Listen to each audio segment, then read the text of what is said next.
Hello all, welcome to Shriram సైఎస్ YouTube Hyderabad channel. నేను మీ వివేక్, ఫ్యాకల్టీ ఆఫ్ హిస్టరీ. ఇవాళ మనము స్పెక్ట్రమ్కి సంబంధించి నెక్స్ట్ టాపిక్ డిస్కస్ చేసుకోబోతున్నాం. అదేంటి అంటే socio religious reform movements in modern India. అయితే ఈ టాపిక్ పేరు చూస్తే మనకు ఒకటి గుర్తుకు రావాలి, ఇది ఒక ఇంటెలెక్చువల్ మూవ్మెంట్ అని చెప్పుకోవాలి. And this was completely focus to reform the society and religion. అయితే ఇక్కడ మనకి హిందూ రిలీజియన్ కి సంబంధించి సోషో రిలీజియస్ రిఫార్మ్ మూవ్మెంట్స్ కనిపిస్తాయి, ఫార్సీ రిలీజియన్ కి సంబంధించినవి కూడా కనిపిస్తాయి, ఇస్లాం కి చెందినవి కూడా మనకు కనిపించడం జరుగుతుంది. అండ్ సిక్ రిలీజియన్ లో కూడా మనం సోషో రిలీజియస్ రిఫార్మ్ మూవ్మెంట్స్ అని చూడబోతున్నాం. నేను ఒక అడిషనల్ ఇన్ఫర్మేషన్ ఇవ్వదలుచుకున్నాను ఇక్కడ. ఏంటి అంటే when it comes to socio religious reform movements,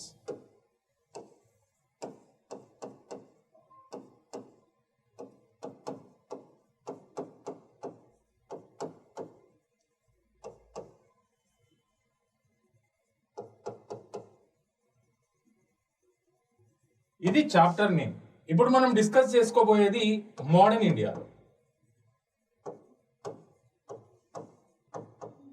మరి ఈ సోషో రిలీజియస్ రిఫార్మ్ మూవ్మెంట్స్ ముందెప్పుడు కనిపించలేదా అంటే డెఫినెట్ గా మనకి ఏన్షియంట్ ఇండియన్ మోడల్లో కనిపిస్తాయి, ఏన్షియంట్ ఇండియన్ హిస్టరీలో అండ్ మిడివల్ ఎరాలో కూడా కనిపిస్తాయి. అదేంటి ఒకసారి చూద్దాం మనము. అండ్ అన్నిట్లలో డిఫరెన్సెస్ ఏంటి తెలుసుకుందాం. అంటే ఈ socio religious reform movements in modern ఇండియాకున్న ఒక ఇంపార్టెంట్ ఫీచర్, ఒక లక్షణం ఏంటి అనేది మనం తెలుసుకోబోతున్నాం అనమాట. So when it comes to socio religious reform movements, they were observed in ancient India.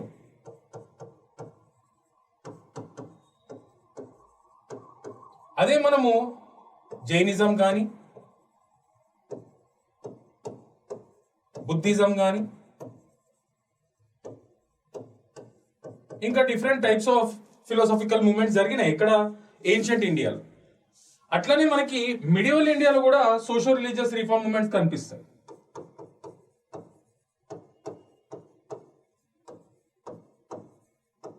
అది ఏ రూపంలో అంటే భక్తి అండ్ సూఫీ మూవ్మెంట్స్.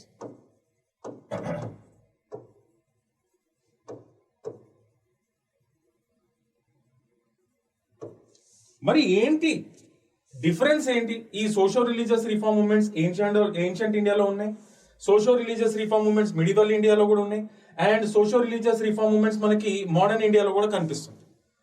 డిఫరెన్స్ ఏంటి అంటే ఈ జైనిజం కానీ బుద్ధిజం కానీ అదర్ ఫిలాసఫికల్ మూవ్మెంట్స్ ఏన్షియంట్ ఇండియాలో మనము ఏవైతే చూసామో, they try to reform the society, they try to solve the issues of the people who are suffering in the society.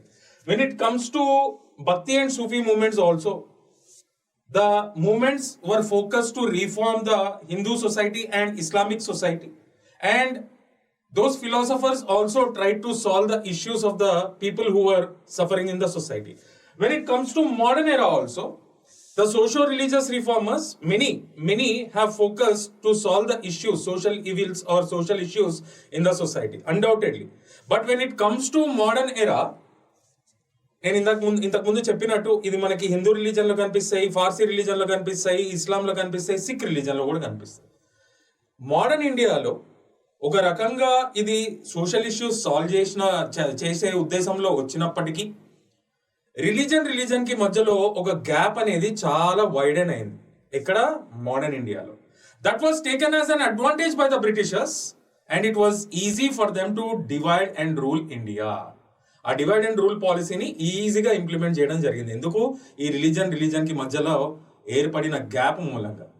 దానికి కారణం ఏంటి అంటే socio religious reform movements of modern ఎరా కొన్ని.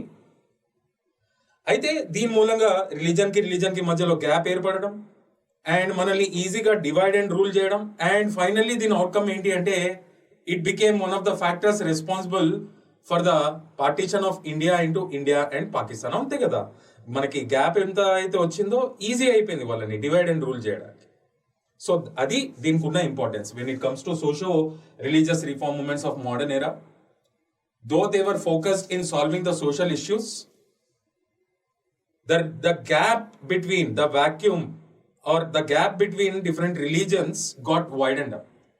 It was taken as an advantage by the Britishers to easily divide and rule us, and this finally led to partition of India into India and Pakistan. It is one of the factors responsible. ఏది? Socio religious reform movements in modern era. ఇప్పుడు మనము ఈ socio religious reform movements అనేవి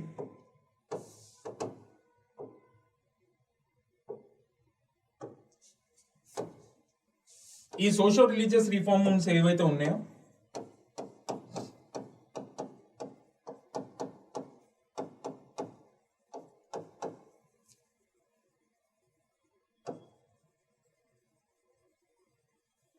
modern ఇండియాలో దేనిపైన focus చేయబడినాయి అంటే to solve the social issues, to eradicate social evils,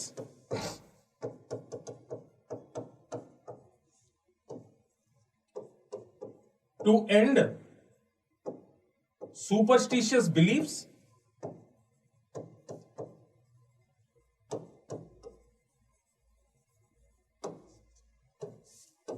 to end social discrimination,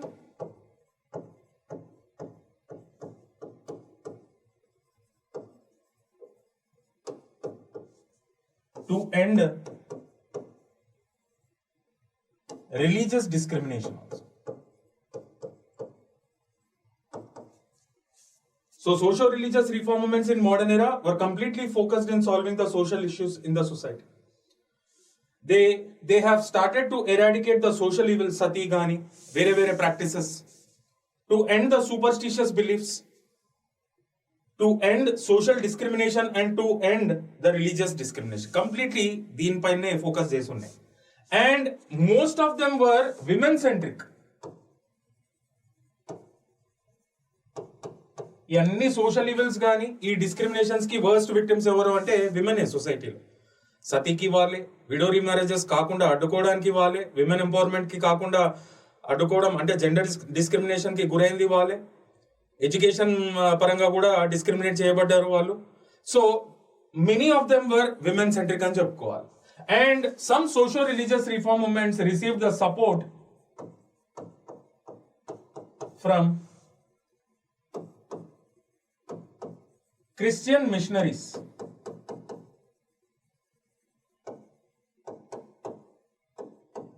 the British, వీళ్ళ నుండి కూడా సపోర్ట్ రావడం జరిగింది. And all the credit goes to great socio-religious reformers who led campaigns against these social evils. So the contribution by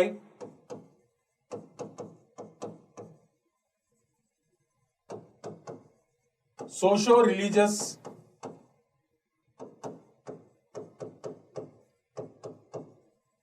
reformers is also very important in this case.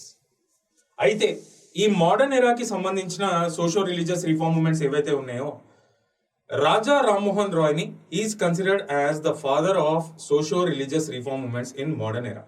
బాగా గుర్తుంచుకోవాలి, who is considered as the father of socio religious reform movements in modern era? Raja Rammohan Roy.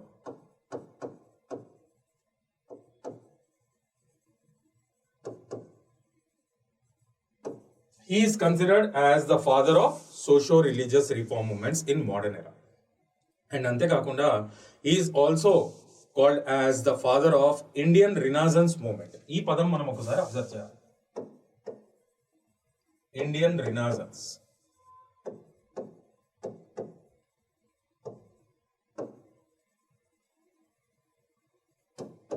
ఎందుకు పిలుస్తున్నారు దీన్ని Indian రినాజన్స్ అంటే? Undoubtedly it was an intellectual movement.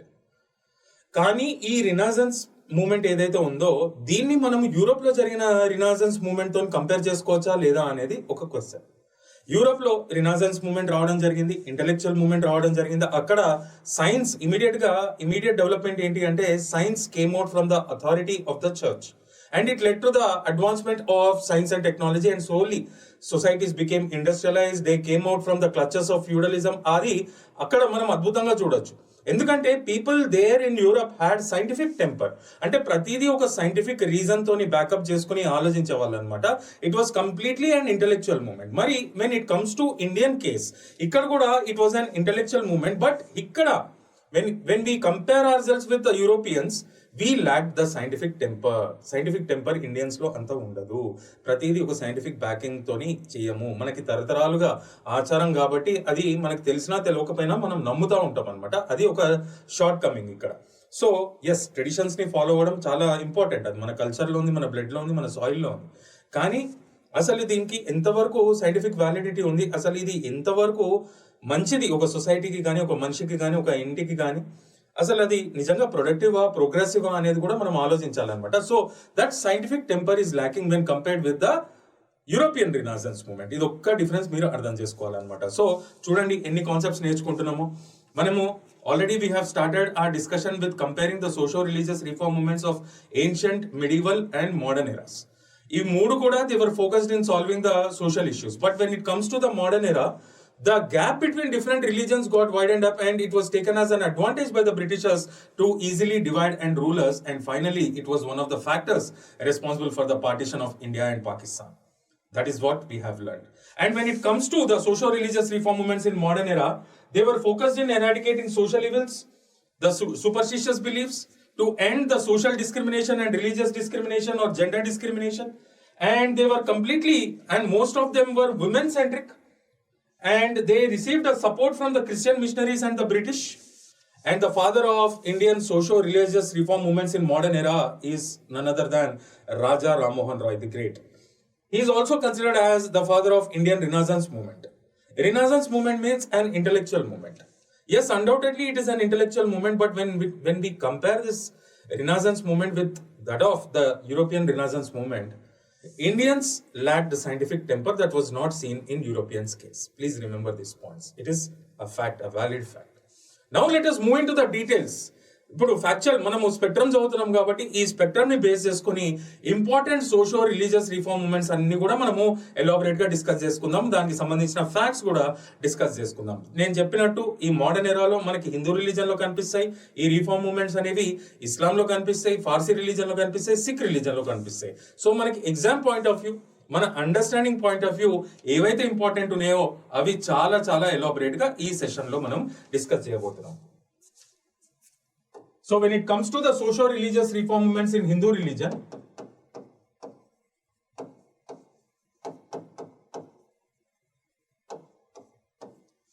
the most important one is Brahmo Samaj movement.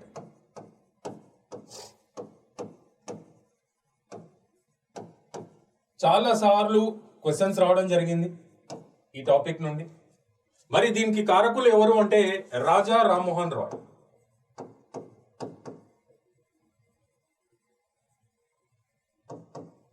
ఇప్పుడే తెలుసుకున్నాం he's considered as the father of Indian renaissance movement అని పిలుస్తాం. అసలు ఏం జరిగింది ఈయన సంఘటనలో అంటే ఈయన లైఫ్ లో ఆయన వదినని తల్లితోని ఈక్వల్ గా అంత అఫెక్షన్ గా అంత ప్రేమ చూపించేవాడు, అంటే తల్లితోని సమానంగా ట్రీట్ చేసేవాడు. ఆయన అన్నయ్య ఎప్పుడైతే చనిపోవడం జరిగిందో, when his brother was deceased, when he died, his sister in law became a victim of sati. ఆమె widow, she was burnt alive along with the body of the deceased husband. అది చూసి చలించుకోలేకపోయాడు. He could not digest that. And it was a turning point in his life where he decided to launch a lifelong campaign to abolish this worst social evil that was not much seen in entire world but only in India, that is sati. So lifelong campaign అనేది launch చేయడం జరిగింది, ఎంతో కృషి చేయడం జరిగింది. దీన్ని eradicate చేయాలి, ఇది గవర్నమెంట్ దృష్టికి తీసుకెళ్ళాలి, దీని పట్ల అవేర్నెస్ పెంచాలి పబ్లిక్కి కానీ మాసెస్కి కానీ అని చెప్పి ఎంతో అద్భుతమైన ఆలోచన ఆయనకి ఈ సంఘటనతోని రావడం జరిగింది. ఎప్పుడైతే ఆయన వదిన became the victim of the social evil sati, ఆయన అన్నయ్య చనిపోయినాక అది చలించుకోలేకపోయాడు అనమాట. So finally he established an organization called Atmiya Sabha,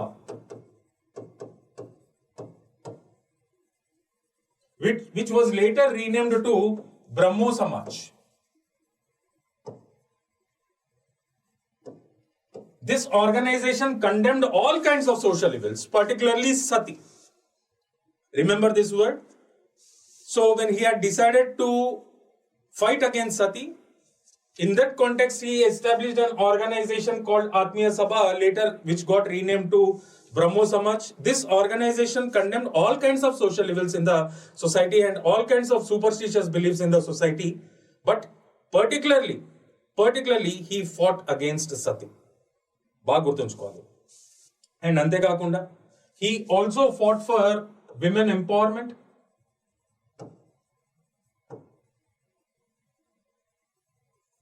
and women education ని కూడా ప్రమోట్ చేసే విధంగా ఈయన ఎంతో కృషి చేయడం జరిగింది.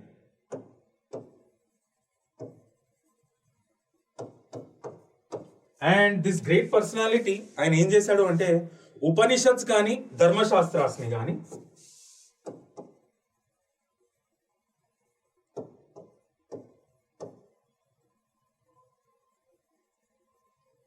ఇవి ఒరిజినల్ గా సాంస్క్రిట్ లో రాయబడినాయి.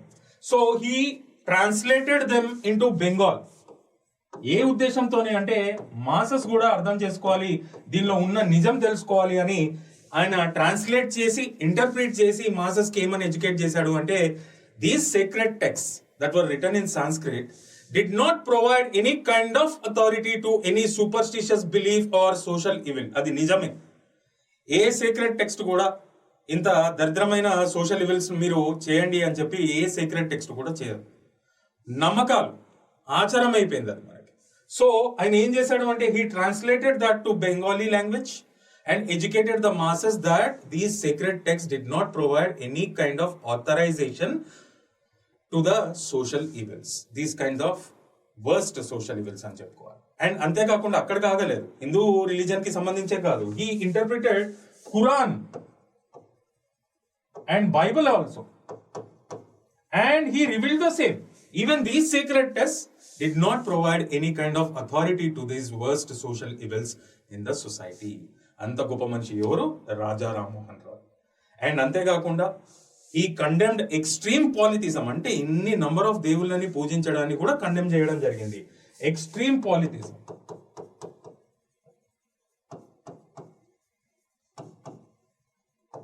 He condemned extreme polytheism and promoted monotheism. అంటే belief in only one god, అందరిని సృష్టించింది ఒకటే గాడ్, అందరం కూడా సమానులం అని చెప్పి ఈ ప్రమోటెడ్ మోనోథిజం. ఇదే కాంటెక్స్ట్ లో he had written a book called Tuhfatul Muwahhidin అనే పర్షియన్ బుక్ కూడా, పర్షియన్ టెక్స్ట్ రాయడం జరిగింది. ఇదేంటి అంటే దీని meaning gift to the మోనోథిస్ట్.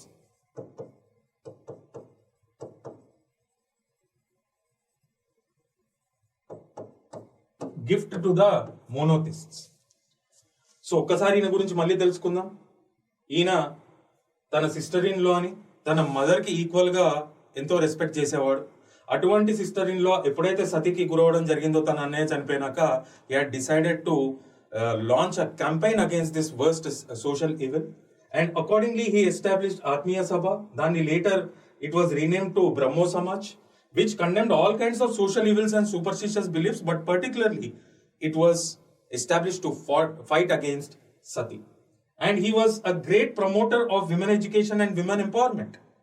And అంతేకాకుండా he was successful in translating Upanishads and Dharmashastras into Bengali language in order to prove that these sacred texts did not provide any kind of authority to these worst social evils. And he also interpreted Quran and Bible and revealed the same. He condemned extreme polytheism and promoted monotheism. In that context, he had written a Persian text called Tawfat ul Muadin, అంటే gift to the monotheists. And ఈయన education ని కూడా ఎంతో promote చేసేవాడు. And అదే విధంగా he was instrumental in the establishment of Hindu college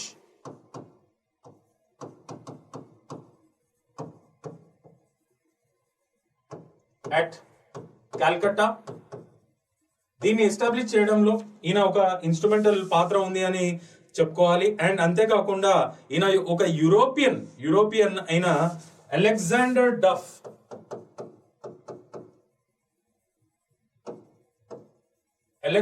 డఫ్ కి కూడా సపోర్ట్ చేయడం జరిగింది ఇన్ బ్రింగింగ్ స్కాటిష్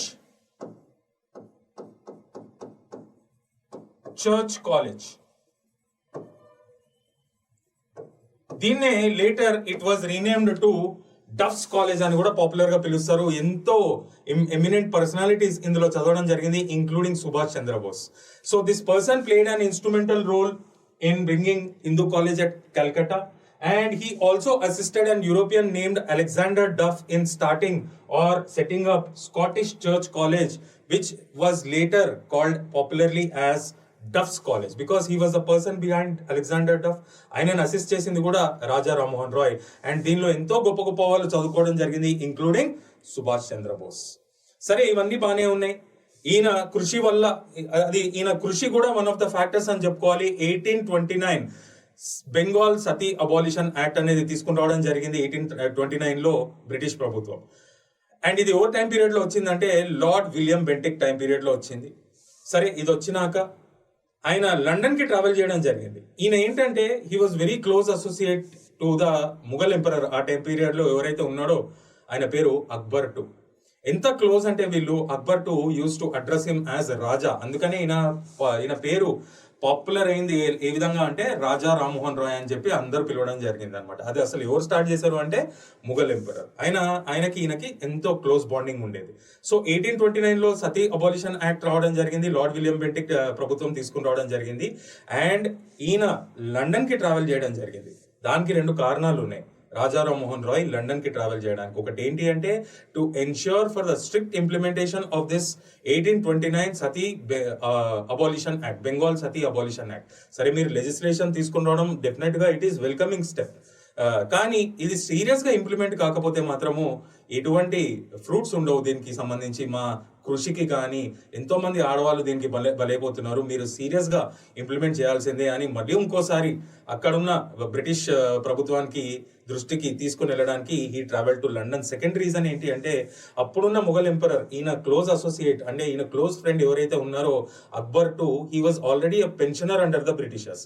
అయితే ఈ బ్రిటిష్ ఇచ్చే పెన్షన్ ఆయనకి సరిపోవట్లేదు ఆ టైం పీరియడ్ లో.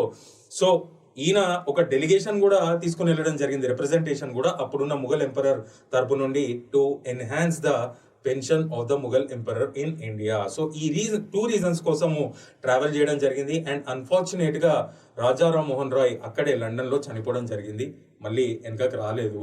So this is all about the great personality Raja Rammohan Roy, who is considered as the father of Indian Renaissance movement. ఎప్పుడైతే ఈయన చనిపోవడం జరిగిందో ఆ టైం పీరియడ్ లో బ్రహ్మో సమాజ్ కి లీడర్ ఎవరైనారు అంటే, after the death of Raja Rammohan Roy, the leadership went into the hands of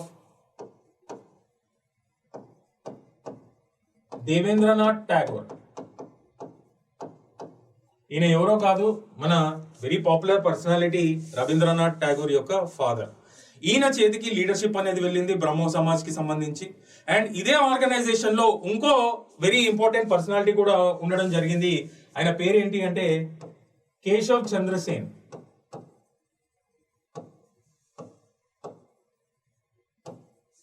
Devendranath Tagore ఏమో ఆల్రెడీ ఉన్న బ్రహ్మో సమాజ్ కి leader, and he was also becoming very popular in the Brahmo Samaj organization. అయితే ఇద్దరికి మధ్యలో ఒక ఐడియాలజికల్ డిఫరెన్స్ అనేది ఉండేది. ఎందుకంటే కేశవ్ చంద్ర సేన్ కి సంబంధించిన ఐడియాలజీ ఏ విధంగా ఉండేది అంటే చాలా లిబరల్ అండ్ రాడికల్ గా ఉండేది. అది ఈయనకి నచ్చేది కాదు, ఎవరికి? దేవేంద్రనాథ్ ఠాగూర్ కి.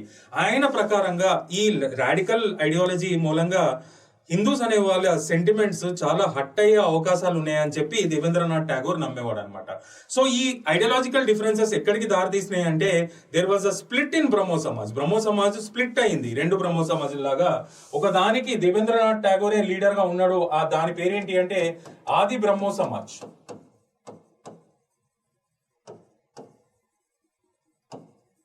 ఇంకో దానికి కేశవ్ చంద్ర సేన్ లీడర్ అయ్యాడు, దాని పేరేంటి అంటే భారతీయ బ్రహ్మో సమాజ్.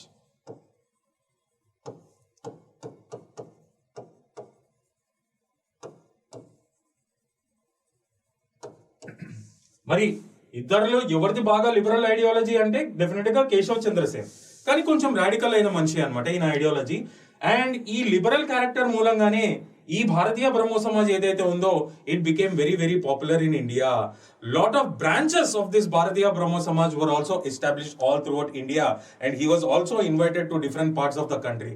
అంత పాపులారిటీకి చెందడం జరిగింది, ఎదగడం జరిగింది ఎవరు అంటే కేశవ్ చంద్ర సేన్. అంతేకాకుండా he travel to London to meet queen Victoria and London లో కొంచెం కాలము గడపడం జరిగింది.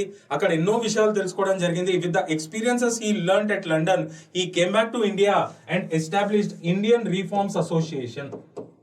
ఈ ఆర్గనైజేషన్స్ పేర్లు ఎందుకు చెప్తున్నా అంటే మనకి match the following type of questions అడిగే అవకాశాలు చాలా ఉన్నాయి. మనం స్పెక్ట్రమ్ ని రిఫరెన్స్ తీసుకొని చదువుతున్నాం కాబట్టి మనం ఎలాబొరేట్ గా కవర్ చేయాల్సిందే దాదాపు అన్ని ఫ్యాక్ట్స్ కూడా. సో ఇండియన్ రిఫార్మ్స్ అసోసియేషన్ అనేది కూడా ఎస్టాబ్లిష్ చేయడం జరిగింది.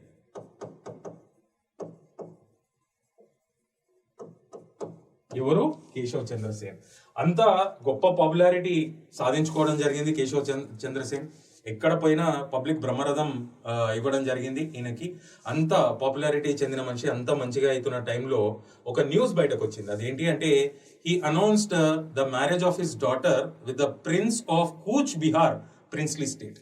కూచ్ బిహార్ అనే ప్రిన్స్లీ స్టేట్ ఉంది ఆ బెంగాల్ ప్రాంతంలో. దానికి సంబంధించిన యువరాజుతోని ఆయన కూతురునిచ్చి వివాహం చేయనున్నాడు అని చెప్పి ఒక న్యూస్ బయటకు రావడం జరిగింది. ఆయన కూడా అనౌన్స్ చేయడం జరిగింది.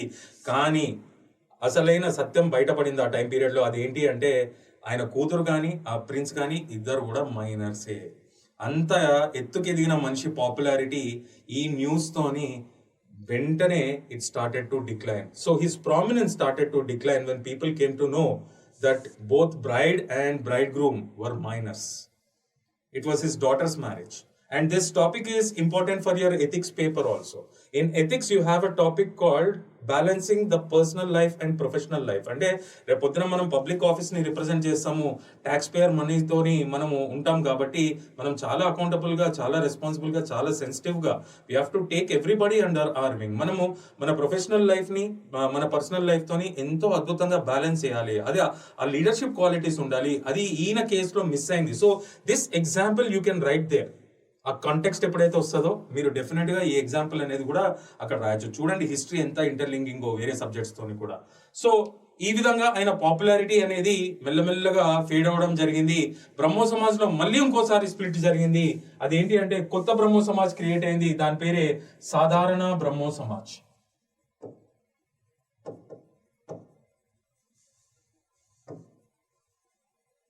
దీనిలో ఇన్స్ట్రుమెంటల్ రోల్ ప్లే చేసిన మనిషి ఎవరు అంటే A.M. బోస్ అనే మనిషి చాలా చాలా పాపులర్ ఈ ఆర్గనైజేషన్ లో. So this is the story of Brahmo Samaj movement. I hope you have learned wonderful facts in this topic. Now let us move on to the next important socio-religious reform movement, that is Arya Samaj movement.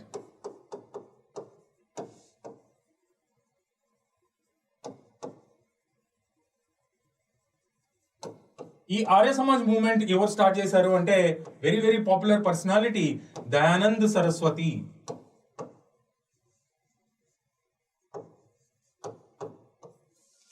అయితే ఈ ఆర్య సమాజ్ దేన్ని నమ్మేది అంటే it rejected the idea of idolatry worship.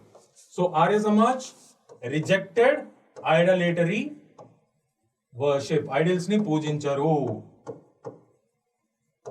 And వీళ్ళు నమ్మేది ఏంటి అంటే మూడు సిద్ధాంతాలు, 3 ఆబ్జెక్టివ్స్ ఏంటి అంటే ఆఫ్ దిస్ ఆర్య సమాజ్. అసలు ఎందుకు స్థాపించడం జరిగింది అంటే టు రిమూవ్, జాగ్రత్తగా వినాలి, ఇది చాలా ఈజీ అండర్స్టాండ్ చేసుకోవడానికి, to remove ignorance from the society. దాన్ని ఏమని పిలుస్తాం? ఇగ్నోరెన్స్ ని అజ్ఞాన్. To remove ignorance from the society, to remove poverty from the society. పావర్టీని అభావ్ గా గుర్తిస్తాం. To remove injustice from the society, దాన్ని మనము అన్యాయ్. So 3 objectives of Arya Samaj ఏంటి అంటే to remove ignorance from the society, to eliminate poverty from the society, and to remove injustice from the society. Those are the 3 objectives of Arya Samaj, which opposed idolatry worship. Aithe 3 fundamental pillars of Arya Samaj enti ante it stands on 3 fundamental pillars. Adi enti ante idi kuda chala chala important. దాన్నే 3S అంటారు. SSS. ఒక yes ఏంటో స్వధర్మ, అంటే one should respect one's own dharma, స్వధర్మ. ఇంకో S ఏంటి అంటే స్వభాష్య, one should respect one's own mother tongue. థర్డ్ది స్వరాజ్, అంటే సెల్ఫ్ రూల్, మనల్ని మనమే పరిపాలించుకోవాలి. అండ్ ఈ స్వరాజ్ అనే పదం కాయిన్ చేసిన మనిషి ఎవరు అంటే దయానంద సరస్వతి. లేటర్ పీరియడ్ లో ఎప్పుడైతే ఎక్స్ట్రీమిస్ట్ మూవ్మెంట్ స్టార్ట్ అవుతుందో, ఎక్స్ట్రీమిస్ట్ ఫేజ్ స్టార్ట్ అవుతుందో, objective of Indian national movement ఏంటి అంటే టు అచీవ్ స్వరాజ్. సో ఈయన కాయిన్ చేసిన ఈ కాన్సెప్ట్ ఏదైతే ఉందో it was adopted by Indian National Congress in a later period. So these are the three objectives of Arya Samaj movement, and it stands on three fundamental pillars: Swadharma, Swabhasha and Swaraj. Swaraj is a concept that was brought by Dayananda Saraswati. It was adopted as an objective of Indian National Movement by the Indian National Congress Party. So ఇవన్నీ పక్కన పెడితే ఈయన ఏమని call ఇవ్వడం జరిగింది అంటే ఇది చాలా అద్భుతమైన call. Let us go back to the early Vedic times. ఎందుకంటే అర్లీ వేదిక్ సొసైటీలో సోషల్ డిస్క్రిమినేషన్ కానీ జెండర్ డిస్క్రిమినేషన్ కి సంబంధించి ఎటువంటి దాఖలాలు లేవు. సోషల్ ఇవిల్స్ కి సంబంధించి కూడా ఎటువంటి రిఫరెన్సెస్ లేవు. అది మనకి ఋగ్వేదానే చెబుతుంది. సో అందుకనే ఈయన ఒక అద్భుతమైన పిలుపునివ్వడం జరిగింది. Let us go back to the Rigvedic times or early Vedic times అని చెప్పడం జరిగింది. అంతేకాకుండా ఈయన ఉన్నప్పుడు ఒక రెండు ప్రోగ్రామ్స్ అనేవి కూడా స్టార్ట్ అవ్వడం జరిగింది. అదేంటి అంటే శుద్ధి మూమెంట్.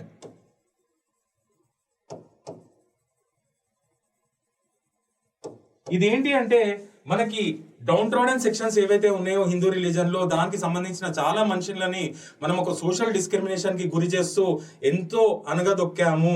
సో మళ్ళీ మనము వాళ్ళని మన హిందూ రిలీజన్ లోకి పిలుచుకుందాము, శుద్ధం చేద్దాము అనే ఉద్దేశంతోని అన్నమాట ఈ శుద్ధి మూమెంట్, అంటే రిలీజియస్ కన్వర్షన్, అంటే రీకన్వర్షన్స్ అన్నమాట ఇది. So Shuddhi movement was also started. And అంతేకాకుండా cow protection scheme, cow protection programme కూడా స్టార్ట్ చేయడం జరిగింది. ఎందుకంటే హిందూ రిలీజియన్ కి సంబంధించి కౌ అనేది చాలా సీక్రెట్ యానిమల్. మనకి ఋగ్వేదాలో కూడా ఒక రిఫరెన్స్ కనిపిస్తుంది అఘన్య అని, అంటే harming or creating any kind of harm to the cow is a punishable offence అని, అంటే అంత సీక్రెట్ గా భావిస్తారు అనమాట ఈ కౌని. సో అటువంటి సీక్రెట్ యానిమల్ ని కూడా ప్రొటెక్ట్ చేసుకునే బాధ్యతలు మనకు ఉండాలి అని చెప్పి ఈ రెండు ప్రోగ్రామ్స్ కూడా స్టార్ట్ చేయడం జరిగింది. అయితే దీనికి ఆయనకి ఎటువంటి ఇంటెన్షన్స్ లేవు ఒక కమ్యూనల్ క్లాషెస్ క్రియేట్ చేద్దామని. కానీ గ్రౌండ్ లెవెల్లో ఈ ప్రోగ్రామ్స్ అనేవి మూలంగా కమ్యూనల్ క్లాషెస్ కూడా కొన్ని ప్రాంతాల్లో మనం చూడొచ్చు, అగేన్స్ట్ ద క్రిస్టియన్స్ కానీ అగేన్స్ట్ ద ముస్లిమ్స్ కానీ. అంటే ఆయనకి ఎటువంటి ఇంటెన్షన్ లేదు, ఒక మంచి ఉద్దేశంతోనే స్టార్ట్ చేయడం జరిగింది. అండ్ ఆయన ఒక మంచి అద్భుతమైన పిలుపుని కూడా ఇవ్వడం జరిగింది. కానీ గ్రౌండ్ లెవెల్లో అది మాసెస్ కి సరిగ్గా సందేశం అనేది చేరలేదు. అండ్ కమ్యూనల్ క్లాషెస్ మనము కొన్ని ప్రాంతాల్లో చూడొచ్చు. అందుకనే చెప్పాను, ఈ మోడర్న్ ఇండియాలో జరిగిన కొన్ని సోషల్ రిలీజియస్ రిఫార్మ్ మూవ్మెంట్స్ మూలంగా తెలియని క్రమంలో, అంటే అన్ఇంటెన్షనల్లీ కొన్ని కేసెస్లో ఏం జరిగిందంటే కమ్యూనల్ క్లాషెస్ అవ్వడము, రిలీజన్ మధ్యలో మనకి గ్యాప్ పెరగడము, that was taken as a advantage by the Britishers అని కూడా చెప్పాను. So that you can interlink with this. అయితే ఇక్కడ దయానంద సరస్వతి చనిపోవడం తర్వాత ఈ ఆర్య సమాజ్ లో కూడా రెండు groups have emerged. In Arya Samaj 2 groups emerged. ఎప్పుడు? ఆఫ్టర్ ద డెత్ ఆఫ్ మన దయానంద సరస్వతి.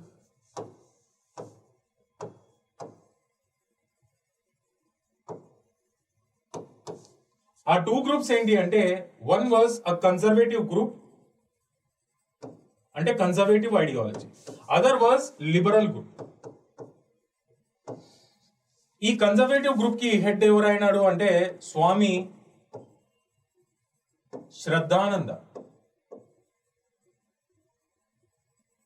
దీని హెడ్ క్వార్టర్స్ ఎక్కడ అంటే హరిద్వార్. మరి ఈ లిబరల్ గ్రూప్ కి ఎవరు లీడర్షిప్ వహించారు అంటే లాలా హన్స్రాజ్. దీని హెడ్ క్వార్టర్స్ ఎక్కడ అంటే లాహోర్, ఇప్పుడున్న పాకిస్తాన్. అసలు ఎందుకు ఈ ఐడియాలజికల్ డిఫరెన్సెస్ అంటే ఈ రెండు గ్రూప్స్ మధ్యలో? ఫస్ట్ ఏంటి అంటే వీళ్ళు వేదిక్ ఎడ్యుకేషన్ ని ప్రమోట్ చేద్దామని చెప్పారు. అండ్ ఈ గ్రూప్ వచ్చేటప్పటికి ఆంగ్లో వేదిక్ ఎడ్యుకేషన్ ని ప్రమోట్ చేద్దామని చెప్పి వీళ్ళ ఆలోచన. అండ్ ఇదే క్రమంలో Lala Hansraj became the founder of Dayanand Anglo Vedic schools. DAV public schools ఉన్నాయి కదా, so first DAV public school ఎక్కడైతే వచ్చిందంటే అది లాహోర్ లో. అది తీసుకొచ్చిన మనిషి ఎవరు అంటే లాలా హన్స్రాజ్. సో వీళ్ళ ప్రకారము వేదిక్ ఎడ్యుకేషన్ ని ప్రమోట్ చేయాలని, అండ్ వీళ్ళ ఉద్దేశం ఏంటి అంటే ఆంగ్లో వేదిక్ ఎడ్యుకేషన్ ని ప్రమోట్ చేయాలని. అండ్ వీళ్ళు ఇంకేం ఆలోచించారు అంటే గురుకుల ఎడ్యుకేషన్ ని ప్రమోట్ చేయడం జరిగింది అనమాట. వీళ్ళ విషయానికి వస్తే కాలేజ్ సిస్టమ్ ని ప్రమోట్ చేయడం జరిగింది. ఇప్పుడు రెండింటికి డిఫరెన్స్ ఏంటి అంటే గురుకుల ఎడ్యుకేషన్ లో స్టూడెంట్సే ఒక గురువు యొక్క ఇంటికి వెళ్ళి అక్కడున్న ఎడ్యుకేషనల్ సెంటర్ లో చదువుకోవడం జరుగుతుంది అనమాట. యూనిటరీ ఫామ్ అది. కానీ ఇప్పుడున్నది మనం చూసేది ఒక కాలేజ్ వ్యవస్థ. అంటే లెక్చరర్స్ కానీ టీచర్స్ కానీ స్టూడెంట్స్ కానీ ఒక దగ్గర అసెంబ్లీ అయ్యి అంటే ఆ టీచింగ్ మెథడాలజీ అనేది కంటిన్యూ అవుతుంది. It is a federal system. So college system, ఆ ఫెడరల్ వ్యవస్థని ఎవరు తీసుకొచ్చారు అంటే వీళ్ళు నమ్మేవాళ్ళు ఆ సిద్ధాంతాన్ని. ఇంకో విషయం ఏంటి అంటే these people promoted vegetarian food. వీళ్ళు vegetarian along with non vegetarian food. ఎందుకు? మనిషి యొక్క న్యూట్రిషన్ ని కన్సిడరేషన్ లోకి తీసుకుని నాన్ వెజిటేరియన్ ఐటమ్స్ కూడా ఇంపార్టెంటే మనిషి ఫుడ్ కన్సంప్షన్ లో అని వీళ్ళ ఆలోచన. ఇదేమో కన్జర్వేటివ్ గ్రూప్, ఇదేమో లిబరల్ గ్రూప్. సో మీరు చెప్పండి, కన్జర్వేటివ్ గ్రూప్ బాగా పాపులర్ అవుతుందా మాసెస్ లో, లిబరల్ గ్రూప్ బాగా పాపులర్ అవుతుందా అంటే ఈ group became very very popular. ఏది? లాలా హన్స్రాజ్ కి చెందిన group. So this is the story of Arya Samaj. We are done with the discussion of Brahmo Samaj and we have successfully completed the discussion on Arya Samaj also. Now let us move on to the next important socio-religious reform movement, that is Ramakrishna movement.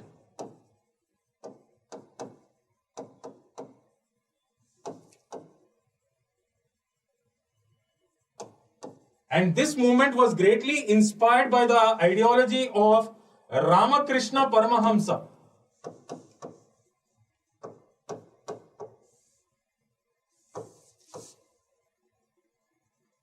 ఇది start చేసిన మనిషి ఎవరు అంటే Swami Vivekananda. Very very popular and great personality అని చెప్పుకోవచ్చు స్వామి వివేకానంద. ఆయన original name ఏంటి అంటే నరేంద్రనాథ్ దత్త.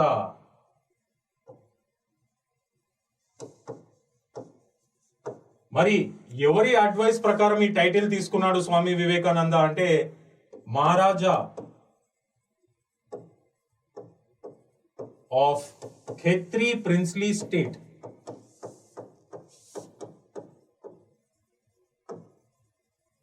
ఎక్కడుంది ఇది అంటే రాజస్థాన్ లో ఉంది. ఆయన పేరు ఎవరు అంటే అర్జిత్ సింగ్. ఈయన అడ్వైజ్ మేరకునే he adopted the title Swami Vivekananda. ఆయన original name Narendranath Datta. And ఈయన స్టార్ట్ చేసిన రామకృష్ణ మూవ్మెంట్ ఏదైతే ఉందో it was greatly inspired by the ideology or philosophy of Ramakrishna Paramahamsa. అయితే వీళ్ళు నమ్మే సిద్ధాంతం ఏంటి అంటే service to the man is itself is the service to the god. వీరు నమ్మే సిద్ధాంతం ఏంటి? Service to man itself is service to the God. అంత అద్భుతమైన ఫిలాసఫీ అన్నమాట. సో మనిషిలోనే దేవుడు కనిపిస్తాడు. మనిషిని ప్రేమించండి ఫస్ట్, మనిషికి ఏదైనా చేయండి, అది దేవుడికి చేసినట్టే అని వీళ్ళు నమ్మేవాళ్ళు. అండ్ స్వామి వివేకానంద పరంగా రిలీజన్ అంటే ఆయన పరంగా ఏంటి అంటే being good and doing good itself was a religion for Swami Vivekananda. అయితే ఈయన ఎన్నో కష్టాలు పడి యునైటెడ్ స్టేట్స్ ఆఫ్ అమెరికా షికాగోలో జరిగిన రిలీజియస్ కాన్ఫరెన్స్ ని అటెండ్ అవ్వడం జరిగింది. తినడానికి సరైన తిండి లేదు, ఉండడానికి సరైన షెల్టర్ లేదు, స్ట్రీట్స్ పైన కూడా పనుకోవడం జరిగింది ఆయన. అండ్ దానికి సంబంధించిన ఇన్ఫర్మేషన్ మన పబ్లిక్ డొమైన్ లో దొరుకుతుంది. ఆ టైంలో బ్రిటిష్ ఇండియా స్పాన్సర్ చేయలేదు సరిగ్గా ఆయన ట్రావెలింగ్ కి కానీ, ఏదో కొంచెం ప్రిన్స్లీ స్టేట్స్ సహకారంతో ఆయన ట్రావెల్ చేయడం జరిగింది. ఈ was leading an ascetic life. And ఆయన ఎప్పుడైతే అమెరికాని చేరుకోవడం జరిగిందో ఆ రిలీజియస్ కాన్ఫరెన్స్ అటెండ్ అయ్యి ఆయన టర్న్ ఎప్పుడైతే వచ్చిందో, ఆయన వంతు ఎప్పుడైతే వచ్చిందో, అప్పటిదాకా ఆయన అబ్జర్వ్ చేసింది ఏంటి అంటే different religions in the world వాళ్ళ రిలీజన్ ని, ఆ గొప్పతనాన్ని గ్లోరిఫై చేసుకుంటున్నారు. ఏ విధంగా అంటే ఒక బావిలో కప్పల్ లాగా, ఫ్రాగ్ ఇన్ ద వెల్స్ లాగా. అండ్ ఈయన టర్న్ ఎప్పుడైతే వచ్చిందో he started his discussion with that story only. అంటే అన్ని రిలీజన్స్ కూడా ఒక బావిలో కప్పల్ లాగా ఆలోచిస్తున్నాయి. అంటే ఇప్పుడు ఆయన పరంగా, ఆయన స్టోరీ పరంగా ఏంటి అంటే రెండు కప్పలు ఉంటాయి అనమాట, రెండు ఫ్రాగ్స్ ఉంటాయి. ఒకటేమో పెద్ద సముద్రంలో బతుకుతా ఉంటుంది, అన్లిమిటెడ్ వరల్డ్ దాన్ని. ఇంకోటేమో చిన్న వెల్లో ఉంటుంది అనమాట.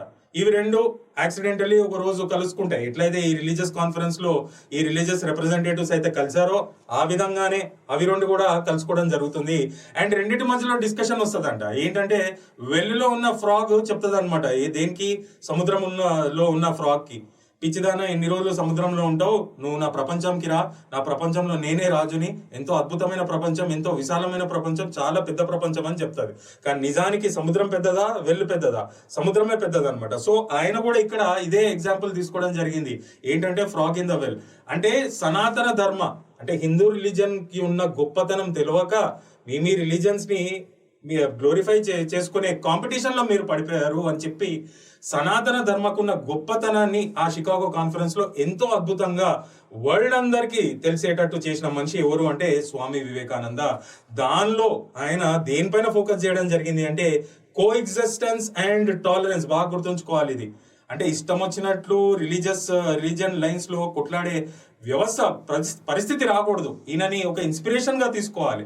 హిందూ రిలీజన్ ఎంత అద్భుతమైన రిలీజన్ అంటే ధర్మ అబౌవ్ ఆల్, అందుకనే సనాతన ధర్మ అని పిలుస్తారు. దీనికి ఉన్న గొప్ప విశేషం ఏంటి అంటే కో ఎగ్జిస్టెన్స్ అండ్ టాలరెన్స్. అన్నిటినీ కూడా ఎంబడి తీసుకుని పోయే అద్భుతమైన లక్షణం దీనిలో ఉంది అని చెప్పి అంత బ్యూటిఫుల్ గా, ఎంత నెరేటివ్ గా, ఎంతో అద్భుతంగా చెప్పడం జరిగింది ఈ రిలీజియస్ కాన్ఫరెన్స్ లో. దీంతోని స్వామి వివేకానంద ఒక ఓవర్ నైట్ హీరో అవ్వడం జరిగింది. అండ్ చాలా European countries they even passed on instructions to their Christian missionaries here, saying that India is not a destination where you have to educate the people where Swami Vivekananda was born. Anta intellectual personality anamata ina. So overnight hero avadam jarigindi evaru, Swami Vivekananda. And ఈయన దాని తర్వాత he started Ramakrishna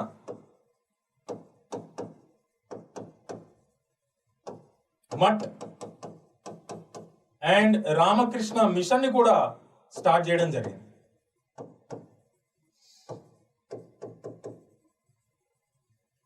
Ramakrishna Mutt is focused on promoting Vedic education and Vedic culture. మరి Ramakrishna machine లో ఏం చేస్తారు అంటే charitable activities.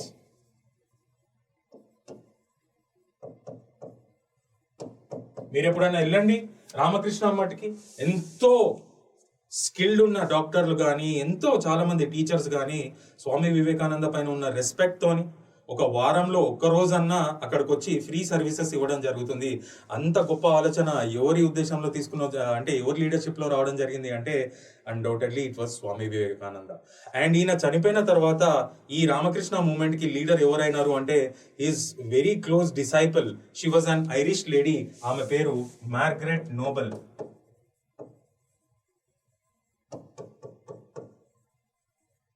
She was an Irish disciple of Swami Vivekananda. She headed this Ramakrishna movement after the death of Swami Vivekananda, and people used to affectionately call her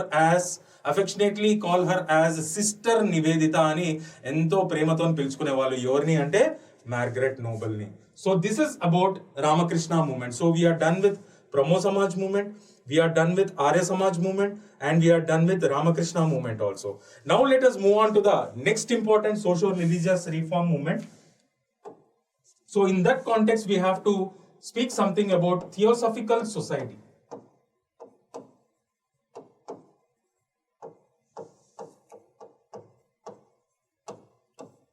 ఇది initial గా దీని head quarters ఎక్కడ అంటే New York, America.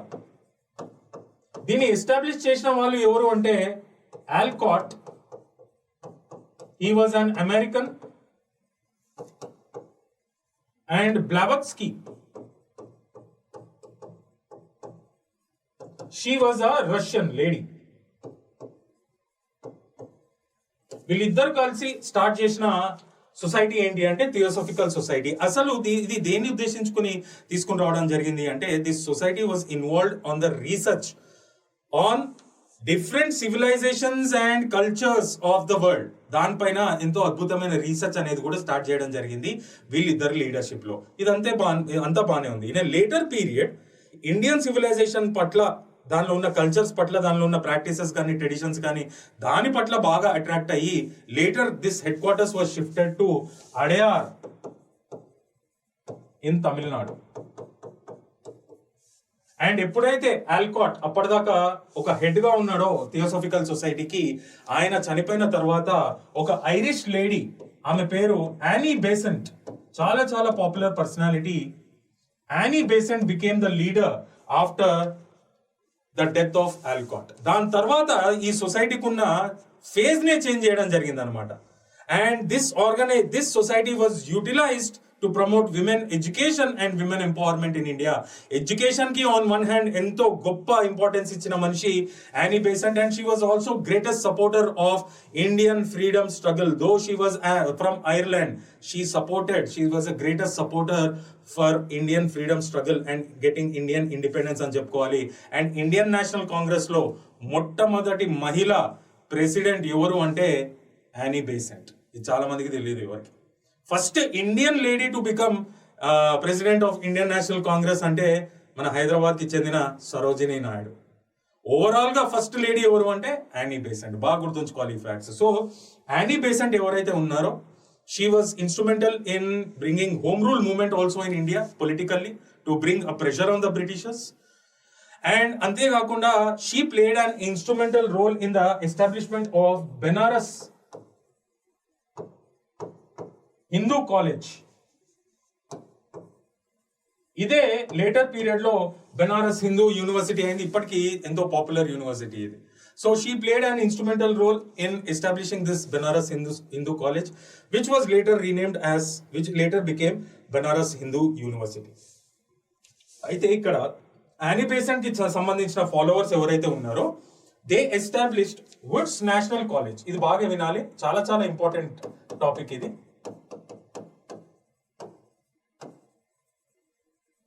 Woods national college ఎక్కడ establish చేశారు అంటే చిత్తూరు, ఆంధ్రప్రదేశ్ లో.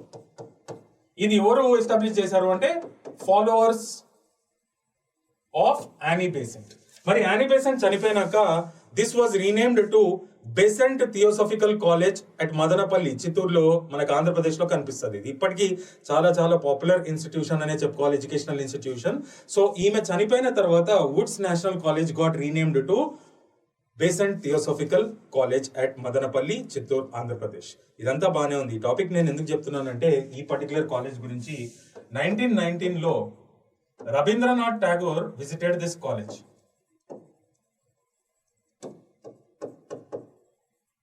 And he met his very close friend who was serving as a principal of this institution. ఆయన ఒక ఇంగ్లీష్ పర్సనాలిటీ, ఆయన పేరు James H cousins. In 1919, Rabindranath Tagore visited this college and met its principal, who was also a very good friend of Tagore. His name was James H. Cousins. He had a very good command on English poetry పైన చాలా అద్భుతమైన command ఉన్న మనిషి James H cousins. ఆయన సహకారంతోనే మొట్టమొదటిసారిగా మన national anthem ఏదైతే ఉందో Vande Mataram, it got translated into English for the first time. అది ఎక్కడ అంటే మన ఆంధ్రప్రదేశ్ లో 1919 లో జరిగింది.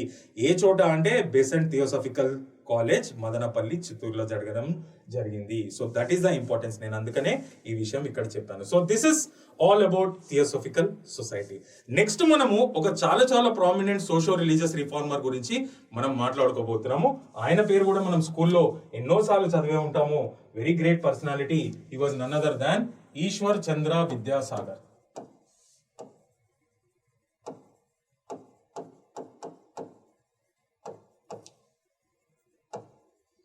మరి ఈయన దేనికోసం ఫైట్ చేశాడు అంటే ఈయన he was greatly inspired by the Brahmo Samaj ideology, and he fought for the widow remarriages.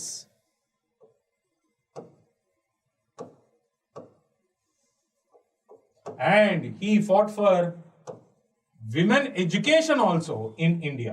రెండిటికి చాలా ప్రాధాన్యం ఇవ్వడం జరిగింది. కానీ పర్టికులర్ గా దేనికోసము తాపత్రయం అంటే కృషి చేయడం జరిగింది అంటే విడో రీమ్యారేజెస్ అని చెప్పుకోవాలి. అదే లార్డ్ డాల్హౌసీ టైం పీరియడ్ లో 1856 లో ఈ విడో రీమ్యారేజెస్ కి సంబంధించిన లెజిస్లేషన్ అనేది డ్రాఫ్ట్ చేయడం జరిగింది. యాక్ట్ అవ్వలేదు. యాక్ట్ మాత్రం లార్డ్ క్యానింగ్ టైం పీరియడ్ లో అవ్వడం జరిగింది. సో ఈయన కృషి మనం డినై చేయలేము ఈ లెజిస్లేషన్ ని తీసుకుని రావడంలో. ఎంతో ఎంతో గొప్ప personality. And he served as secretary ఏ కాలేజ్ కి అంటే Bethune's college,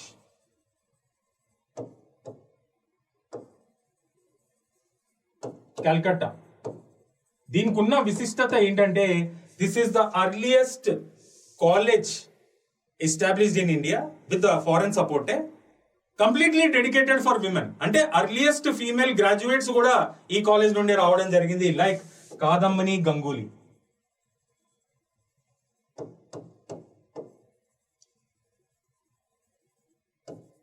and in later time period లో ఈయన ఎప్పుడైతే లేటర్ ఏజ్ లోకి రావడం జరిగిందో he spend his time educating the girl child's from Santal tribe in central India. వాళ్ళని ఎడ్యుకేట్ చేసుకుంటూనే ఆయన సమయంని గడపడం జరిగింది. ఎవరు అంటే ఈశ్వర్ చంద్ర విద్యాసాగర్. చాలా చాలా అద్భుతమైన పర్సనాలిటీ. నెక్స్ట్ ఇంపార్టెంట్ థింగ్ ఏంటి అంటే మనం ఇక్కడ డిస్కస్ చేయాల్సింది ఈ సోషో రిలీజియస్ రిఫార్మ్ మూవ్మెంట్స్. మనం హిందూ రిలీజన్ కి సంబంధించి చదువుతున్నాం ప్రస్తుతానికి. దీనిలో నెక్స్ట్ ఏంటి అంటే ప్లెడ్జ్ మూవ్మెంట్.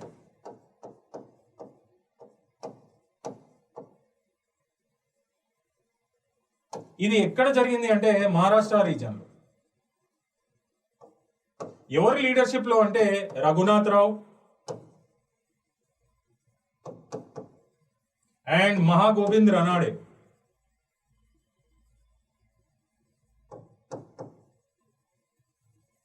ఈయన కూడా చాలా చాలా ఇంపార్టెంట్ పర్సనాలిటీ. మనకు మళ్ళీ రిఫరెన్స్ వస్తుంది ఈయనది. ఈ was a moderate Indian national leader. అంటే మోడరేట్ ఫేజ్ కి సంబంధించి ఒక నేషనల్ లీడర్. జడ్జిగా కూడా వహించడం జరిగింది.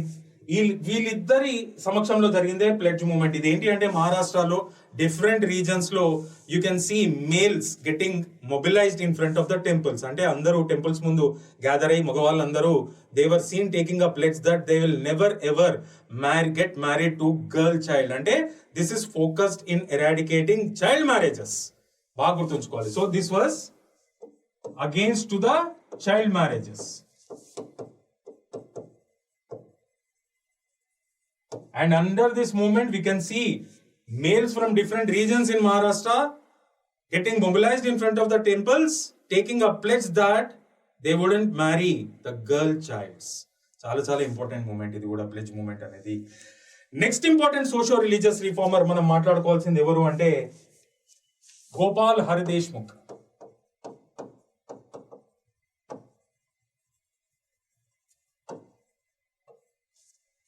ఈయన కూడా ఒక జడ్జిగా ఉండడం జరిగింది. And this person he is considered as the northern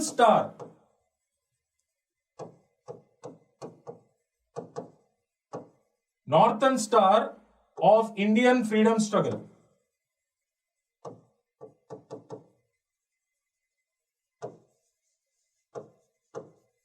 and ఈయన ఒక మరాఠీ జర్నల్ పబ్లిష్ చేయడం జరిగింది. దాని పేరేంటి అంటే లోకహితవాది.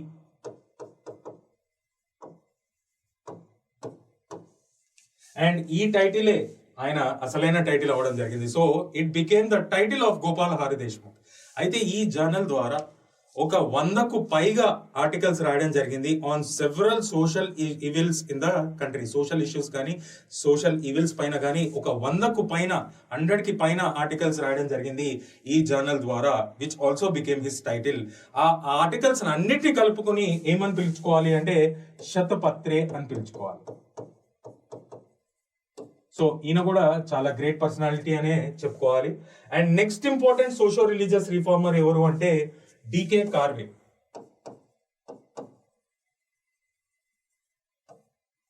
ఈయన కూడా మహారాష్ట్రకి చెందిన మనిషి.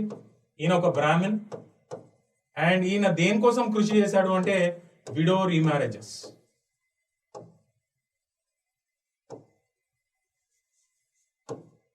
ఈయన వైఫ్ ఎప్పుడైతే చనిపోవడం జరిగిందో, బ్రాహ్మణ్ అయినప్పటికీ ఈయన ఇంకో విడోని పెళ్లి చేసుకోవడం జరిగింది. అండ్ భారత ప్రభుత్వం ఈయనని పోస్టమస్ గా ఈయనకి భారత రత్న కూడా ఇవ్వడం జరిగింది. అయితే ఈయనకున్న గొప్పతనం ఏంటి అంటే, he started a dedicated university for female education for the first time in Pune. దాని పేరేంటి అంటే నాతీభాయ్ Damodar థాకర్సే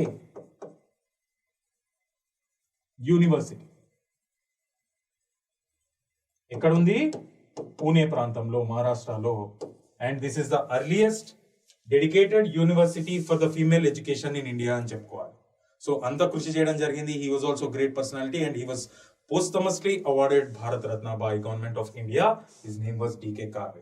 And next important personality,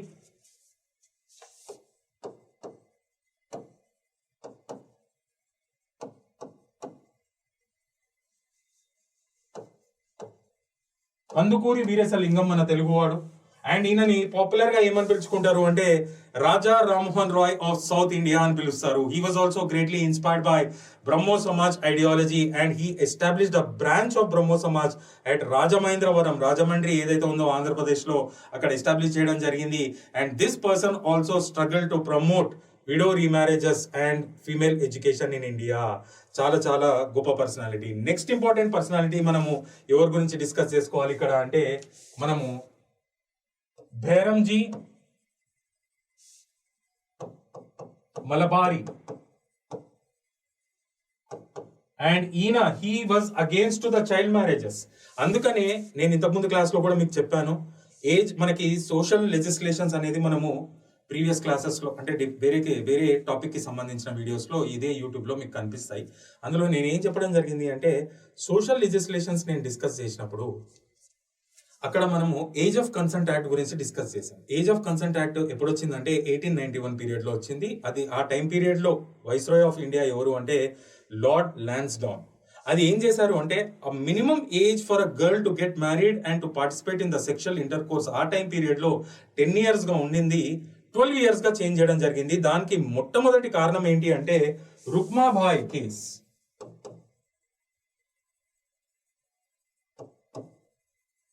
ఈ కేసు ఎప్పుడైతే సుప్రీంకోర్టుకి దృష్టికి వెళ్ళడం జరిగిందో, అందరి అట్రాక్షన్ దీనిపైనే ఉండింది. రుక్మాబాయి కూడా ఈ చైల్డ్ మ్యారేజెస్ అనే దానికి గురవడం జరిగింది. అండ్ ఈమె భర్త ఎవరైతే పెళ్లి చేసుకున్నాడో కాంజుగల్ రైట్స్ అంటే రిస్టోరేషన్ ఆఫ్ మ్యారేజ్ రైట్స్ అనే విషయం పైన సుప్రీంకోర్టుని అప్రోచ్ అవ్వడం జరిగింది. అండ్ అది out side the court settlement అయింది, డివోర్స్ రావడం జరిగింది. అయితే ఇది ఒక షేక్ చేసింది సుప్రీంకోర్టుని అండ్ బ్రిటిష్ గవర్నమెంట్ ఎంతో ఒత్తిడికి కూడా రావడం జరిగింది. ఆ సుప్రీంకోర్టు ఆదేశాల ప్రకారమే ఆ టైం పీరియడ్ లో Britishers have brought this age of consent act from which the minimum age for the girl child to get married and to participate in the sexual intercourse was raised from 10 years to 12 years. అయితే ఈ రుక్మాబాయి తరపు నుండి ఒక defence committee అనేది fight చేయడం జరిగింది ఆమెకు support గా. ఆ డిఫెన్స్ కమిటీలో ఒక మెంబరే మన భైరంజీ మలబారి. ఇంకో మెంబర్ ఎవరు అంటే రమాబాయి రనాడే, మహాగోవింద్ రనాడే వైఫ్ ఈమె. She was also socio religious reformer.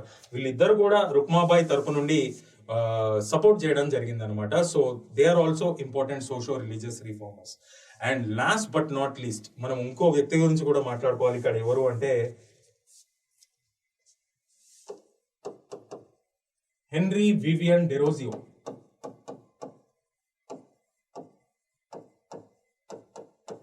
ఈయన he was an Anglo-Indian and he was an English lecturer at Hindu College, Calcutta. ఈయన ఐడియాలజీ ఏ విధంగా ఉండేదంటే విపరీతమైన liberal and radical ideology. And అదే నేచర్ వాళ్ళ స్టూడెంట్స్ కి కూడా రావడం జరిగింది. Students became greatest followers of Henry Vivian Derozio, who started to question meaningless and expensive rituals and meaningless traditions in Bengal society. దాన్ని డైరెక్ట్ గా ఛాలెంజ్ చేయడం జరిగింది అనమాట. ఆ రాడికల్ లిబరల్ ఐడియాలజీ వాళ్ళ గురువు దగ్గర నుండి తీసుకుని they were like just pioneers of modern Bengal society. ఇది ఎవరో కాదు చెప్పింది, ఒక నేషనల్ లీడర్, చాలా ప్రామినెంట్ నేషనల్ లీడర్. ఎవరు అంటే సురేంద్రనాథ్ బెనర్జీ. ఈ సపోర్టర్స్ అందరినీ ఏమని పిలిచేవాళ్ళు అంటే డెరోజియన్స్ అని పిలిచేవాళ్ళు. అండ్ సురేంద్రనాథ్ బెనర్జీ పరంగా Derozians played an instrumental role. They are like pioneers for modern society of Bengal అని చెప్పడం జరిగింది. అంటే అంత అద్భుతమైన మూమెంట్ అనమాట. ఈ మూమెంట్ ని మనం ఏం పిలుచుకోవాలి అంటే ఈ డెరోజియన్స్ చేతిలో జరిగిన మూమెంట్, అంటే వాళ్ళ లీడర్షిప్ లో జరిగిన మూమెంట్ ఏమని పిలుచుకోవాలి అంటే యంగ్ బెంగాల్ మూమెంట్ అని పిలుచుకోవాలి.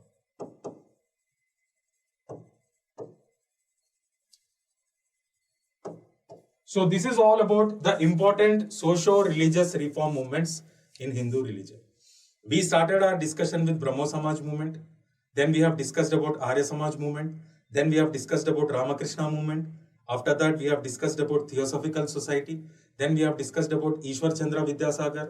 Then we have understood the importance of pledge movement in Maharashtra region.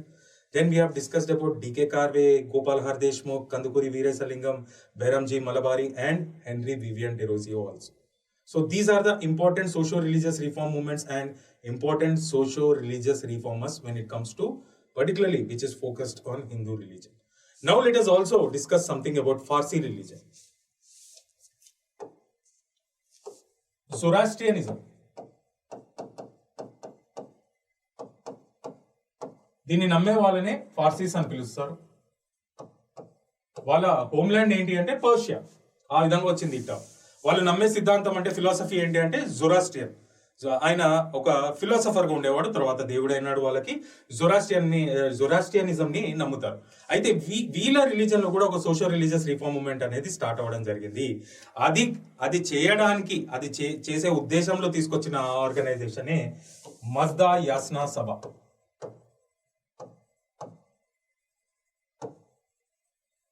And దీనిలో ఇన్స్ట్రుమెంటల్ రోల్ ప్లే చేసింది ఎవరు అంటే very popular personality Dadabhai Naoroji. ఈయన ఒక మోడరేట్ ఫేస్ కి చెందిన గొప్ప లీడర్ ఇండియన్ నేషనల్ కాంగ్రెస్ కి.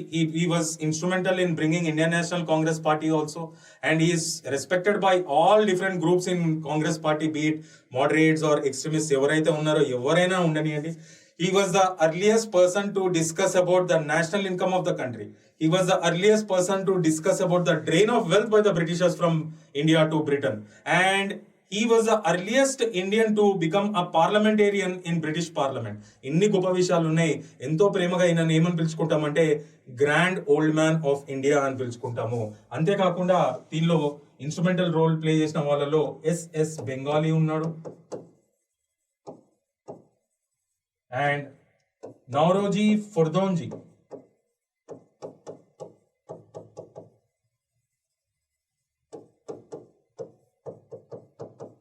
వీళ్ళ ఉద్దేశం ఏంటి, అసలు ఈ మజ్దా యాస్నా సభ ఎందుకు తీసుకొచ్చారు అంటే to restore back the Zoroastrianism to its oldest days or purest form. అసలు స్టార్ట్ అయినప్పుడు ఇంత పవిత్రంగా అయితే ఉందో తర్వాత చేంజ్ అయిన కాలం కొద్దీ చాలా అన్యాక్సెప్టబుల్ ఆర్ కరప్టెడ్ ప్రాక్టీసెస్ ఈ రిలీజన్ లో కూడా కనిపించినాయి. కాబట్టి దీన్ని మళ్ళా ప్యూరిఫై చేసే ఉద్దేశంలోనే ఈ మూమెంట్ అనేది స్టార్ట్ చేయడం జరిగింది. దానిలో ఇన్స్ట్రుమెంటల్ రోల్ ప్లే చేసిన వాళ్ళు Dadabhai Naoroji, S S Bengalee and Naoroji Furdonji. So this is with respect to the Parsi community. చాలా మైక్రోస్కోపిక్ పాపులేషన్ మనందరికీ తెలిసిందే. అండ్ నెక్స్ట్ ఇంకోటి మనం ఇక్కడ డిస్కస్ చేయాల్సింది ఏంటి అంటే important socio religious reform movements in Islamic society related to Islamic society. ఏ విధంగా అయితే హిందూ రిలీజన్ లో వచ్చాయో అట్లా ఇస్లామిక్ సొసైటీని కూడా రీఫార్మ్ చేసే విధంగా రిలీజన్ ని కానీ సొసైటీని కానీ రీఫార్మ్ చేసే పద్ధతిలో మూమెంట్స్ అనేవి ఇక్కడ కూడా మనం చూడొచ్చు. The most important is Wahhabi moment.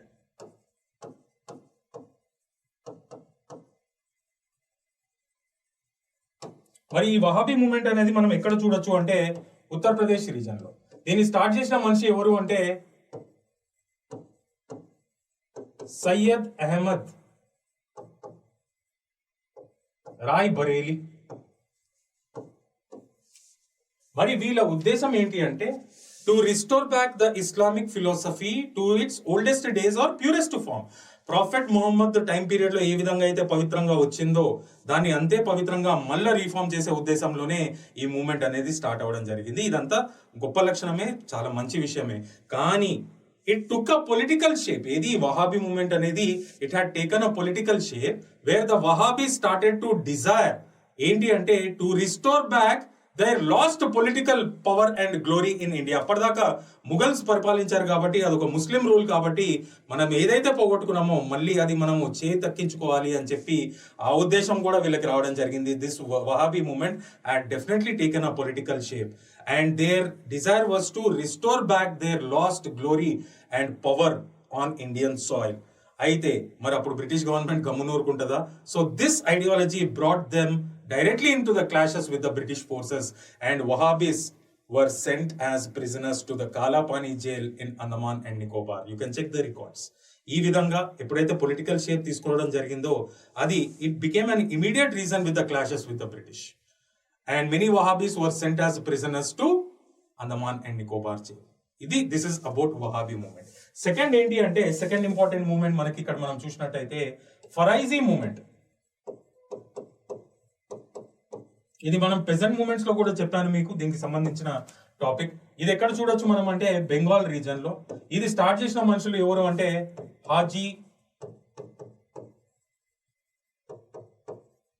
షరియతుల్లా and his son Dudu Miyan. This was also focused to reform the Islamic society and religion originally.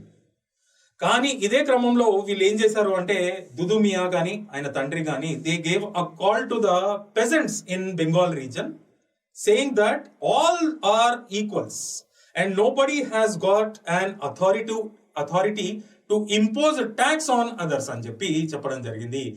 ఆ పర్టికులర్ ఏదైతే కాల్ ఇవ్వడం జరిగిందో చాలా మంది పెజెంట్స్ ని ఇన్స్పైర్ చేయడం జరిగింది. Particularly Muslim pageants in Bengal reason got inspired by this and తెలియకుండానే ఇది కూడా అన్ఇంటెన్షనల్లీ ఈ స్లోగన్ తోని ఈ కాల్ తోని ఇన్స్పైర్ అయిన కొంతమంది Muslim peasants they directly targeted Hindu zamindars in Bengal territory and in some pockets you can observe communal clashes also.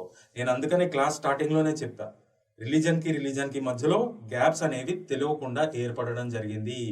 అందుకనే దీన్ని కంప్లీట్ గా ఒక రినాజన్స్ అంటే యూరోప్ లో జరిగిన రినాజన్స్ తోని పోల్చకూడదు. ఇక్కడ సైంటిఫిక్ టెంపర్ లేదు, ఇక్కడ ఓర్పు లేదు, కోఎగ్జిస్టెన్స్ అనే కాన్సెప్ట్ లేదు, టాలరెన్స్ లేదు. కానీ వివేకానంద చెప్పినట్టు అది మనం it is deep rooted on in Indian soil. మరి దీనికి ఎవరు బాధ్యులు ఈ గ్యాప్ పెరగడానికి ఇప్పటికీ కొట్టుకొని సావడానికి అనేది మీరే ఆలోచించాలి.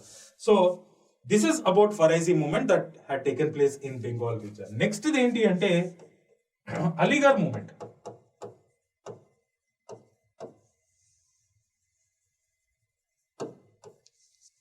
This was started in Uttar Pradesh. It was started by Syed Ahmed Khan.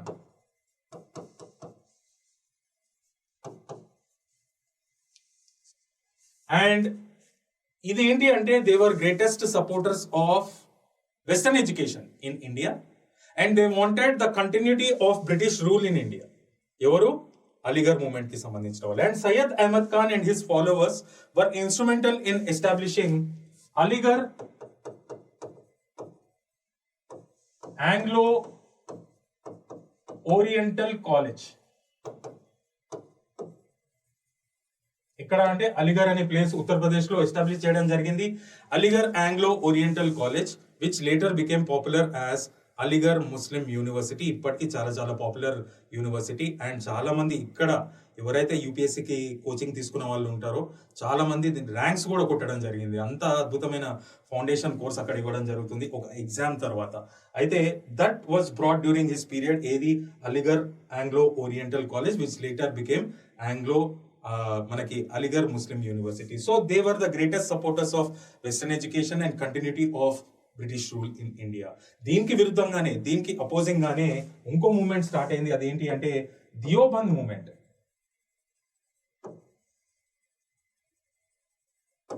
ఇది ఉత్తరప్రదేశ్ లో దియోబంద్ అనే ప్రాంతంలో స్టార్ట్ అవ్వడం జరిగింది. దీనిలో ఇన్స్ట్రుమెంటల్ రోల్ ప్లే చేసిన మనుషులు మొహమ్మద్ కాసిం నానవ్తావి. వీళ్ళు ప్రీస్ట్స్ అన్నమాట, Muslim priests. Rashid Ahmad Ganguly,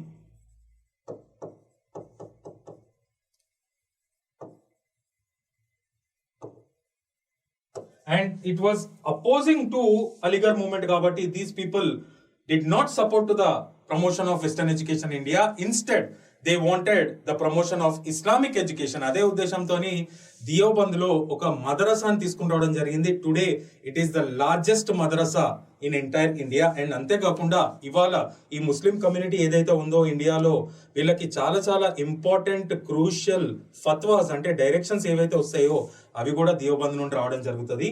they opposed the spread of Western education in India and they were against to the continuity of British rule in India. గుర్తుంచుకోవాలి ఇది అంత అద్భుతమైన organization when it comes to the political grounds. అంతేకాకుండా very very popular personality మనకి Jawaharlal Nehru cabinet లో first education minister ఎవరైతే ఉన్నారో మౌలానా అబుల్ కలాం ఆజాద్. ఆయన కృషితోనే ఐఐటీస్ కానీ ఐఐఎంస్ కానీ ఆయన విజన్ తోని రావడం జరిగింది. ఆయన కూడా he was a Deobandi only. So this is all about the socio-religious reform movements in Islam religion. Last but not least, we have to study about the socio-religious reform movements in Sikh religion also. Let us go into that topic now. When it comes to the Sikh religion,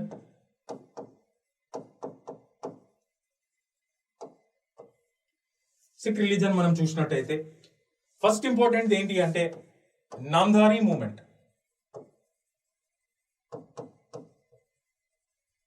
ఇవన్నీ కూడా Punjab region లోనే చూడొచ్చు. Sikhs are inhabitants of Punjab region కాబట్టి ఆ religion అక్కడే పుట్టింది కాబట్టి. నామ్ధారీ moment ఎవరి నేతృత్వంలో మనం చూడొచ్చు అంటే దయాల్ సింగ్. దీని ఆబ్జెక్టివ్ ఏంటి అంటే to restore back the Sikh philosophy to its oldest days to the time period of Guru Nanak. ఆయన టైం పీరియడ్ లో ఎంత పవిత్రంగా అయితే తీసుకొచ్చాడో అంతే పవిత్రంగా ఈ ఫిలాసఫీని చేయాలనే ఉద్దేశంతో ఈ మూమెంట్ అనేది స్టార్ట్ అవ్వడం జరిగింది. ఏది Namdhari movement. The second important movement ఏంటి అంటే నిరంకారీ మూమెంట్.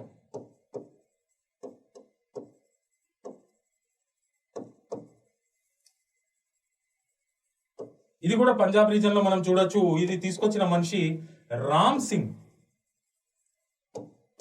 వీళ్ళ ప్రకారము గురు గోబింద్ సింగ్ ఏదైతే ఖాల్సా పంక్తిని స్టార్ట్ చేశాడో ఒక separate sect warrior sect in the Sikhs ని తీసుకుని రావడం జరిగిందో ఆ ఖాల్సాకున్న విలువలని ఆ ఫిలాసఫీని స్ట్రిక్ట్ గా మళ్ళీ ఇంకోసారి ఇంప్లిమెంట్ చేయాలి. ఎటువంటి పిచ్చి పిచ్చి విషయాలు దీనిలో ఉండకూడదు. అంతా పవిత్రంగా గురు గోబింద్ సింగ్ ఏ విధంగా అయితే పవిత్రంగా చెప్పడం జరిగిందో అంతా పవిత్రంగా మనం కూడా దీన్ని ఆదేశించాలి అని ఈ మూమెంట్ స్టార్ట్ చేయడం జరిగింది. ఇదేమో గురునానక్ టైం పీరియడ్ కి రీస్టోర్ బ్యాక్ అనమాట. ఇదేమో గురు గోబింద్ సింగ్ ఏదైతే తీసుకొచ్చాడో ఖాల్సా దాన్ని ప్యూరెస్ట్ ఫామ్ లో ఇంప్లిమెంట్ చేయాలి అని చెప్పి ఈ మూమెంట్ అనేది స్టార్ట్ చేయడం జరిగింది. And let me give you an additional information here. Ram Singh started non cooperation movement against to the Britishers much earlier to Gandhi. Yes, British goods and the services were boycotted here in this region of Punjab. It was started much earlier by Ram Singh, much earlier to Gandhi అని చెప్పుకోవాలి. ఇది చాలా చాలా important fact, మీరు రాసుకోవాలి ఇది. And ఇదే moment నుండి ఇంకో పొలిటికల్ మూమెంట్ అనేది స్టార్ట్ అయింది. దాని పేరే కూకా మూమెంట్.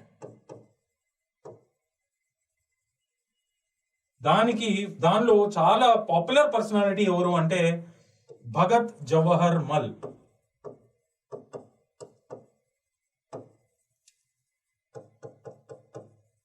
వీళ్ళ ఐడియాలజీ ఏంటి అంటే to restore back the lost Sikh power and glory in Punjab. ఇంతకు ముందు పెద్ద సిక్ ఎంపైర్ ఉండేది. మహారాజా రంజిత్ సింగ్ గురించి మనము ఎంతో అద్భుతంగా మాట్లాడుకున్నాము ఆల్రెడీ. ఆయనకి బ్రిటిషర్స్ కి ఎంతో అద్భుతమైన సంబంధాలు ఉండేవి. కానీ ఆయన చనిపోయినాక ఎప్పుడైతే ఆయనకి సంబంధించిన కొడుకు ఎవరైతే మైనర్ ఉంటాడో ఆయన వైఫ్ కేర్ టేకర్ అవుతుంది గవర్నమెంట్ కి, ఆ టైం పీరియడ్ లో ఒక పొలిటికల్ వాక్యూమ్ అనేది ఏర్పడడం జరుగుతుంది ఈ సిక్ ఎంపైర్ లో. ఎంత వాస్ట్ ఎంత గ్రేట్ ఎంపైర్ అంటే ఆ బ్రిటిషర్స్ కన్ను దానిపైన పడడం జరిగింది. మెల్లమెల్లగా ఆంగ్లో సిక్ వార్స్ తర్వాత ఆ ప్రాంతాలన్నీ కూడా బ్రిటిష్ ఆధీనంలోకి రావడం జరిగింది. సో కూకాస్ యొక్క ఐడియాలజీ ఏంటి అంటే to restore back the Sikh power, political power and glory on the soil of Punjab అనేది వీళ్ళ ఆలోచన. మరి that ideology brought them into direct clash with the British forces and many Kukas were also sent as prisoners to Kalapani jail in Andaman and Nicobar. ఇప్పుడు అర్థమవుతుంది కదా ఏ విధంగా clashes అనేది వీళ్ళు అడ్వాంటేజ్ గా తీసుకున్నారు. Last but not least when it comes to the Sikh religion, Akali Satyagraha.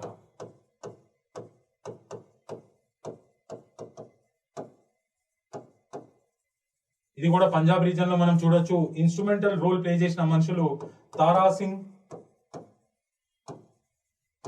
Kartar Singh,